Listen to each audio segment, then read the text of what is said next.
조병과 신세계로.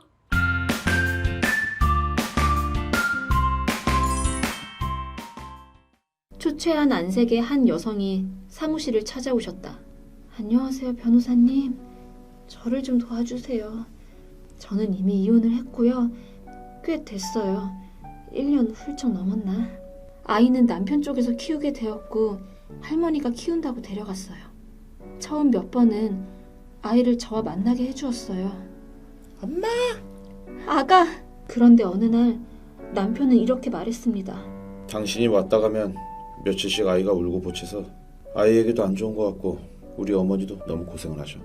애가 안정될 때까지는 안 보는 게 낫겠어. 아, 그러면 가끔이라도 아니면 멀리서 몰래라도. 애 상태 봐서 알려줄게. 남편은 제가 아이를 힘들게 한다면서 오지 말라고 했어요. 그 후 계속 아이를 만날 수 없었고 저는 마음의 병이 생겼는지 건강이 매우 나빠졌습니다. 병원에서 검사를 해봐도 원인을 찾지 못했어요. 저는 그렇게 계속 아픈 채로 혼자 살다가 재혼을 하게 되었고 새로운 가정을 꾸리게 되었습니다. 그런데 얼마 후 집으로 갑자기 소장이 날라왔습니다. 어머, 이게 뭐야? 웬 소장이 내 앞으로 오다니? 그건 전 남편이 보낸 소장이었습니다. 이게 무슨 소리야? 갑자기 양육비를 내라고? 양육비를 지급하라는 소장이었어요. 그동안 안 내고 밀린 양육비랑 앞으로의 양육비도 내라는 내용이었죠. 저는 분명 전 남편과 이혼할 때 양육비가 없는 것으로 합의했었어요. 네, 그러시군요. 그래서 아이를 못 만나게 해도 더 이상 주장을 못한 것도 있어요. 저에게는 돈도 없고 경제력도 없었거든요. 남편에게 전화해서 이게 무슨 일이냐고 묻자 이렇게 말하더라고요. 이혼할 때 양육비는 없는 걸로 합의했잖아요.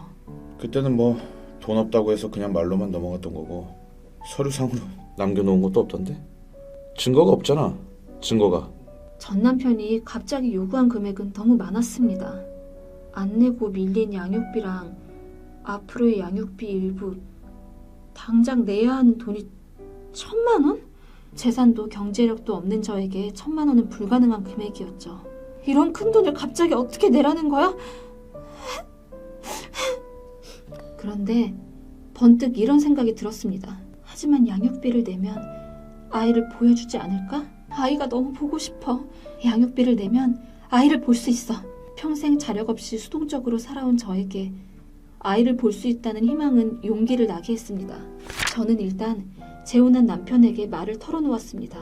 여보, 상의하고 싶은 게 있는데. 무슨 일이야?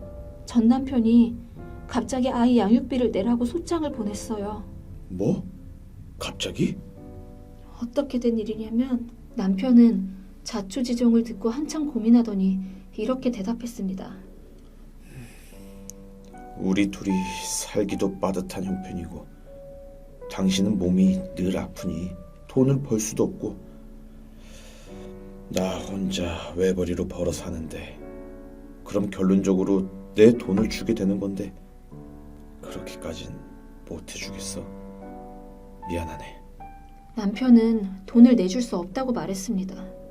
또 지금 요구를 들어주면 앞으로도 계속 양육비 보내야 할 텐데 어떻게 감당해?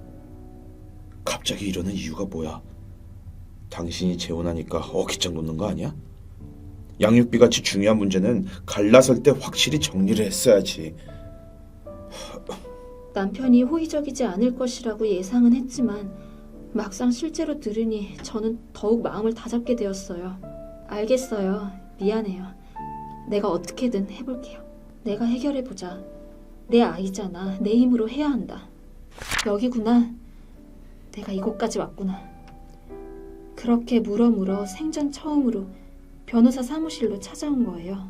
긴 이야기를 마친 의뢰인의 얼굴에 지친 기색이 드러났다. 다 제가 못나서 이렇게 된 거겠죠? 그렇게 생각하지 마셔요. 재판 진행하면 잘 될 거예요. 그런데 재판에도 아이를 안 보여주면 어쩌죠? 워낙 절 무시하던 사람들이라. 네, 현실적으로 재판 후에도 아이를 안 보여주는 케이스가 적지 않게 있어요. 그럴 땐 과태료나 이행 명령 등의 법적인 조치들이 있어요. 그렇게까지 되지 않게끔 재판에서 최대한 결과를 잘 내봐야겠죠. 네, 제가 할 수 있는 건 뭐든지 할게요. 드디어 재판일. 피고는 양육비를 지급하지 않았습니다. 그러면서 무슨 아이를 만날 자격이 있습니까? 아이도 엄마를 만나고 오면 울고 힘들어했고요. 남편 측은 의뢰인이 양육비 지급을 하지 않는 것을 언급했다. 그렇다고 하더라도 면접 교섭을 막아버릴 권리는 누구에게도 없습니다. 이혼할 당시 양육비가 없는 것으로 구두 합의를 했었고요. 원고는 증거가 없다며 구두 합의를 번복했습니다. 그리고 한동안 말없이 지내다가 의뢰인이 재혼한 후 갑자기 1,000만 원가량을 내라는 것은 너무 갑작스럽고 이상합니다.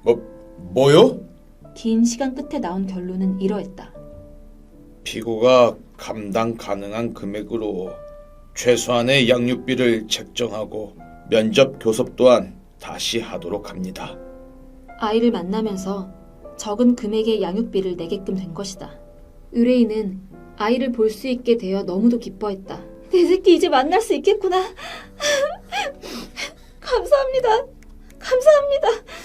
그 후 의뢰인은 적게나마 알바로 돈을 벌어 꼬박꼬박 양육비를 지급하였고 아이도 정상적으로 만날 수 있었다. 앞으로도 쭉 행복하게 살아가실 수 있기를 간절히 기원해 보았다.